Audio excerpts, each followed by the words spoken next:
ایک صحابی کھڑے ہوئے، کہنے لگے یا رسول اللہ آپ نے میرے 3 روپے دینے ہیں، 3 درہم۔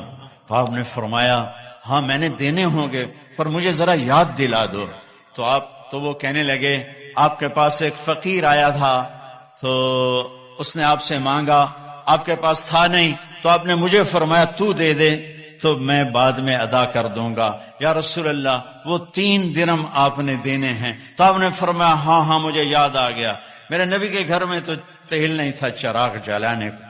جس رات کی صبح آپ دنیا سے گئے ہیں اس رات میرے نبی کے گھر میں تیل نہیں تھا، ایک چھٹانگ حضرت ام عائشہ پڑوسن سے تیل ادھار مانگ کر لائیں اور اس سے چراغ جلایا۔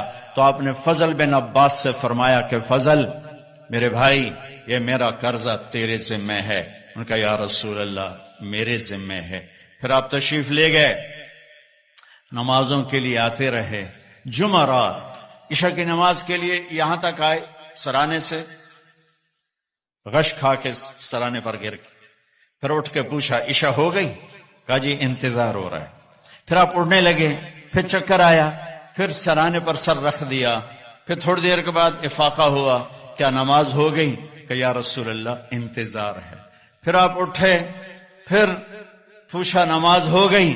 کہ یا رسول اللہ انتظار ہو رہا ہے۔ تو آپ نے فرمایا مرو ابا بکر فلیصلی، ابو بکر سے کہو نا میری جگہ نماز پڑھائے۔ ابو بکر پیچھے کھڑے تھے، عمر پہلی صف میں تھے، صحابہ نے عمر کو آگے کر دیا کہ نمازی پڑھانی ہے۔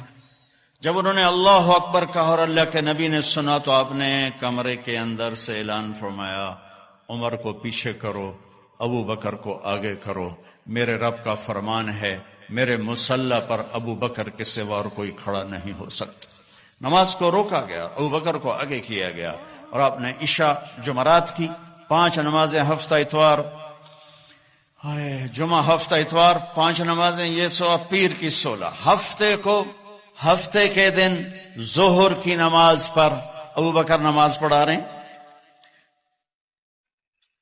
میرے نبی وہاں سے آتے ہیں آہستہ آہستہ چلتے ہوئے آسرے کے ساتھ، ابو بکر کی نظر پڑتی تو ایسے پیچھے ہٹنا شروع ہو جاتے ہیں کہ اب شاید میرے نبی مصلی پر کھڑے ہوں گے، تو ایسے ایسے ہوتے ہیں۔